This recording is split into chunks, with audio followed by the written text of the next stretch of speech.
Think about the last time someone asked you who you are. Not what you do, not what you're responsible for, not your title, your role, your relationship to someone else, but who you actually are.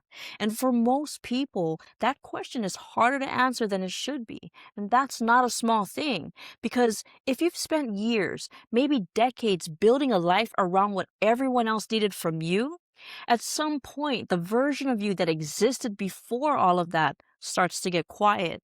And then one day you realize you can barely remember what that person wanted, what they dreamed about, what lit them up, what they believed they were capable of before life handed them a script and they started performing it. And that's what we're going to go into today. And I want to be upfront with you on something. This one might feel a little uncomfortable, not because it's harsh, but because honest questions have a way of arriving at something true. I'm Caren, and this is The Rewrite, a podcast about finding the courage to pursue the life you already know you're meant to live. In the last few episodes, we've been talking about patterns, the thoughts that keep us in place, the discomfort we've been misreading, the cycles that repeat themselves even when we know better. And all of that is real and worth working through. But today, I want to go one layer deeper. Because before we can talk about who you're becoming, I think we need to spend a moment with who you were. Before the roles, the responsibilities, before you learn, consciously or not, to shape yourself around what the people in your life needed you to be. And here's something I've noticed in my own life and with conversations with others. Most people who feel stuck aren't stuck because they don't know what they want. They're stuck because they've spent so long putting that aside that they've genuinely lost access to it. And I want you to really sit with that for a moment, because there's a difference between not knowing what you want and not being able to hear yourself anymore. One is about discovery, the other is about recovery.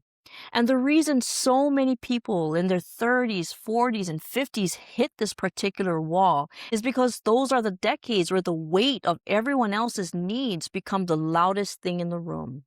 You're raising children or caring for aging parents or holding down a career that demands the majority of your waking hours.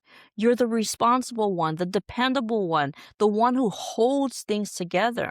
And that's not wrong. Those things matter. Those roles matter. But here's what often happens quietly underneath all of that. Every time life asks you to show up for someone else, every time you set something aside because it wasn't the right time, every time you told yourself later, when things settle, when there's more room, a little more of your original self went into storage. Not abandoned, not destroyed, just shelved. And now, years later, maybe you're standing in a life that you built responsibly and wondering why it feels like something important is missing. And that's not ingratitude. That's not restlessness for its own sake. That's the part of you that got shelved asking to be let back in. And here's where I want to stay for a moment, because this part is what most people skip past too quickly. We like to jump to the hopeful part, the part where we talk about what's possible and what's next and how it's not too late. And all of that is true. But if we don't sit with the honest weight of what's actually happened, the encouragement doesn't fully land. So I want to ask you something, and I want you to actually think about it. When was the last time you did something that was purely, genuinely for you? Not for your family, not for your career, not to be a better version of yourself for other people. For you, because you wanted it, because it mattered to you. And for some of you, an answer came up pretty quickly. But for others, you had to think about it. And then you thought a little longer. And maybe what came to mind felt so small or so far back that it almost doesn't count. That distance between you and yourself is what I want to name directly, because it doesn't happen all at once. No one wakes up one morning and consciously decide, today's the day I stop building toward what I was meant to do. It happens in layers. It happens the first time you realize that wanting something for yourself made someone else uncomfortable, and you quietly decided it wasn't worth it. It happens when you learn that being easy to be around was more rewarded than being honest about what you needed. It happens when a dream you shared was met with doubt, and instead of defending it, you let it quietly fade. None of those moments felt huge in the moment, but they accumulated. And over time, they taught you something. They taught you that certain parts of yourself were better kept quiet. Now, I have had to reckon with this my entire life, and for a long time, I was very good at showing up for every bit of my life that needed and wanted and required my full attention. But there was something I didn't fully see until I started being really honest with myself. I had filled my life completely, just not with the things that mattered most.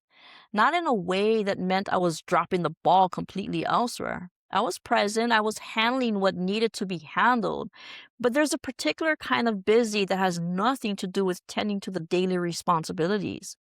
It's the kind where you fill every available space with tasks, projects, with activities, so that the deeper question never gets loud enough to demand an answer. And that question being, am I actually building the life I'm meant to live? Not a responsible approximation of it, not a version of it that fits neatly around everything else.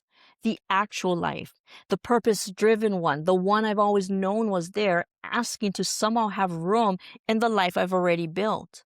And that question was uncomfortable for me because when I started looking at it honestly, I realized that a lot of the choices that had shaped my life didn't quite allow space to begin stepping into my calling. I knew what I was called to do. I've always known the belief has never been the issue, but it's because I genuinely didn't believe at that time that I was someone who got to want more without feeling like I was being selfish. And that last one is the one worth sitting with.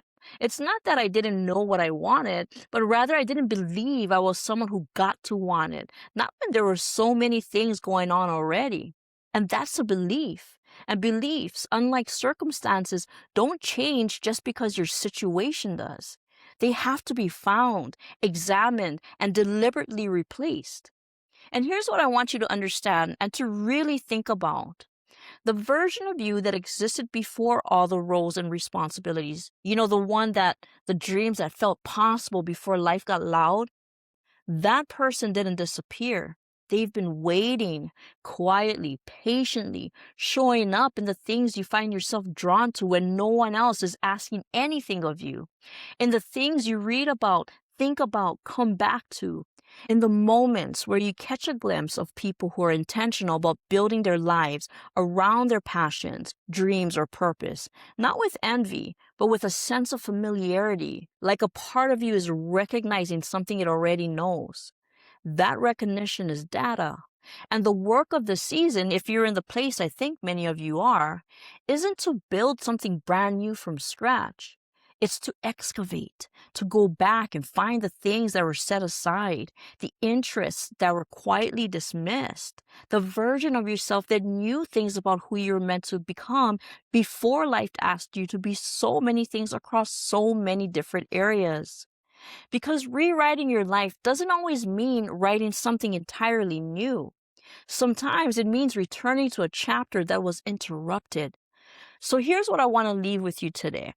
I want you to think about a younger version of yourself, before the career, before the family, before you understood what it meant to be responsible for other people. What did that person love? Not in a childhood hobby kind of way, but what made them feel alive? What did they think they were going to do with their life? What did they believe about themselves before the world had a chance to talk themselves out of it? And then I want you to ask yourself something a little harder. What happened to that? Not as a source of grief, but as information.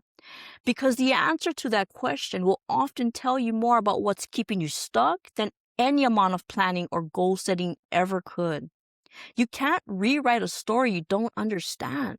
And part of understanding yours is being willing to go back far enough to see where it started getting written for you.